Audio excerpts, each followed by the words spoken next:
Hi, this is Stephen Beschloss with America, America. And I'm Mark Jacob with the Stop the Presses newsletter. And this is On Target. This week, we're going to do something a little bit different. We're going to focus not on one story, we're going to actually focus on six stories, three for me, three for Mark, with the idea that, look, the zone is being flooded. We're being overwhelmed on a daily basis with a lot of overwhelming, outrageous stories. And it's maybe not enough to focus on one. And I think we want to just uh, zero in on a number of stories that we're watching, stories that really demand our attention because of their impact on our democratic system and its survival.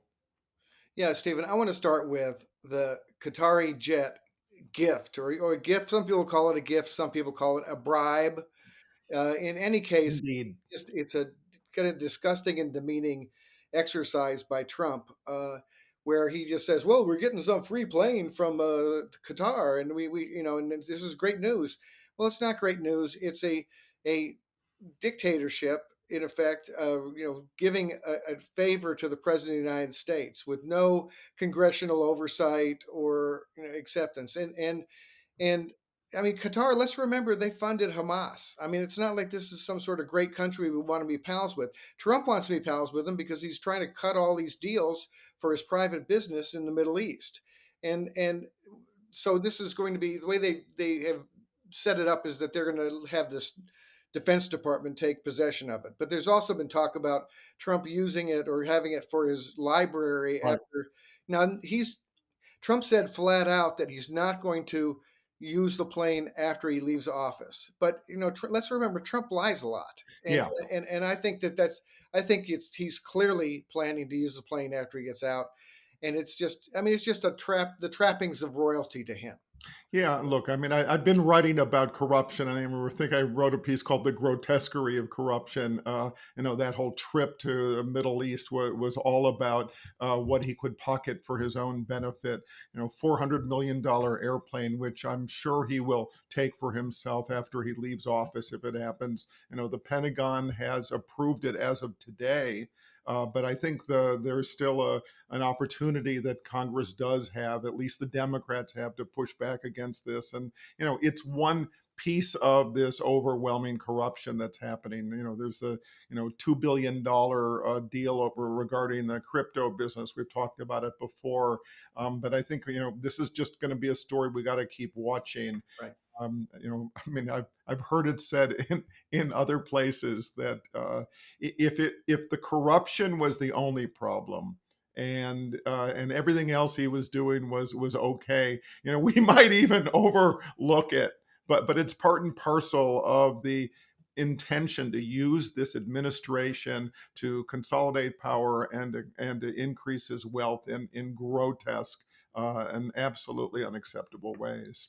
So So what do you have? What's your next story? so speaking of unacceptable, Kristi Noem, head of Homeland Security, was at a Senate hearing yesterday where it's been widely shared that she talked about habeas corpus and, when asked, described it as a quote unquote constitutional right that the president has to be able to remove people from this country. Well, in fact, it isn't. It's a constitutional right to legally challenge that anyone in America, citizen or non citizen, anyone in America, to legally challenge their detentions by the government.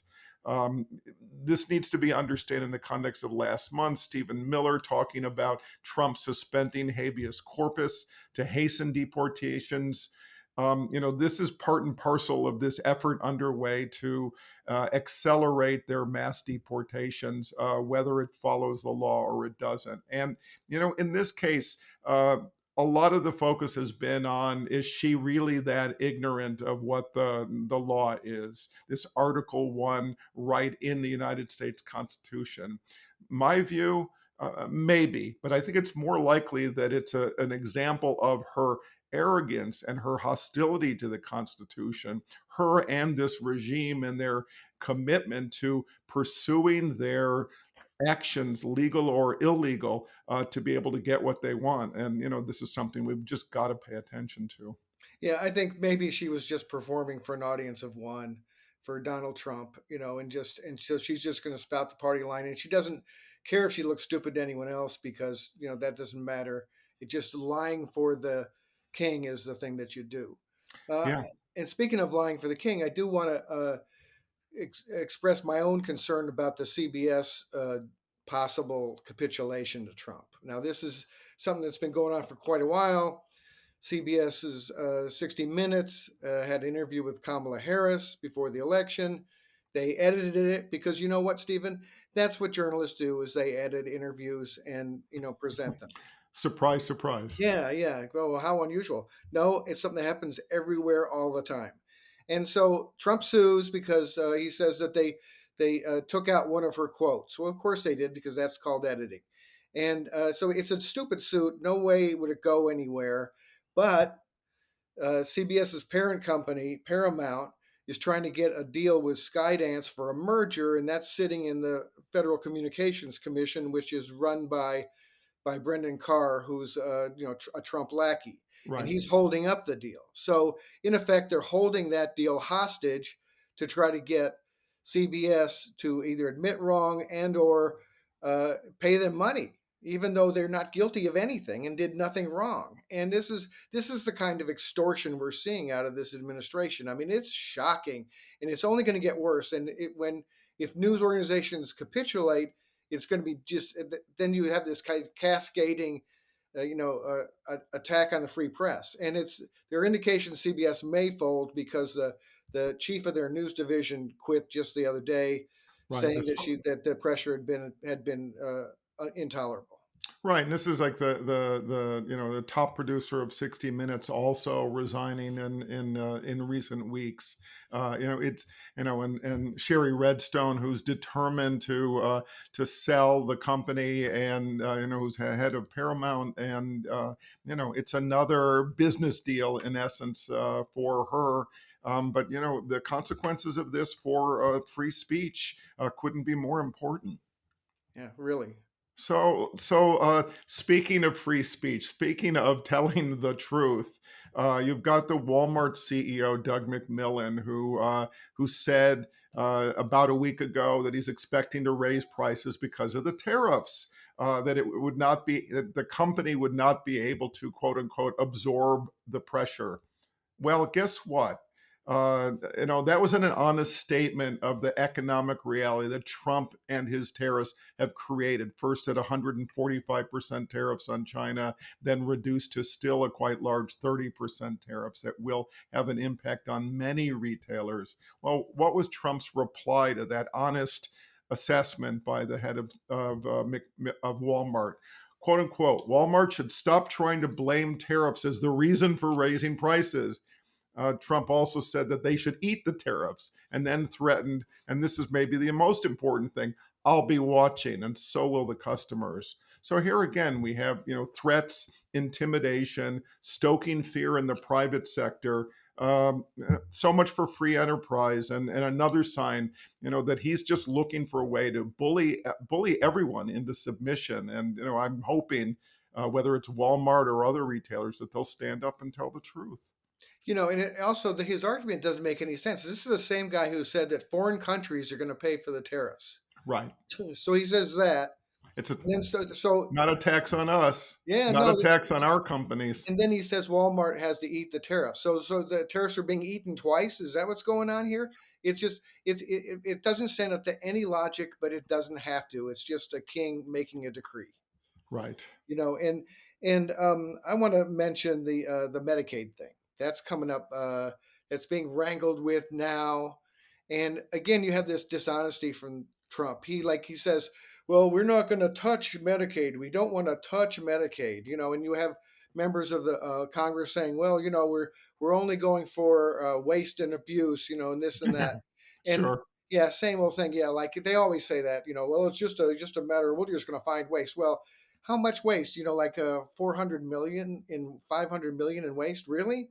Right. And so they're not. And it's clear that the bill that they're talking about now has been assessed by the Congressional Budget Office, and they say that about 8 million people will lose Medicaid.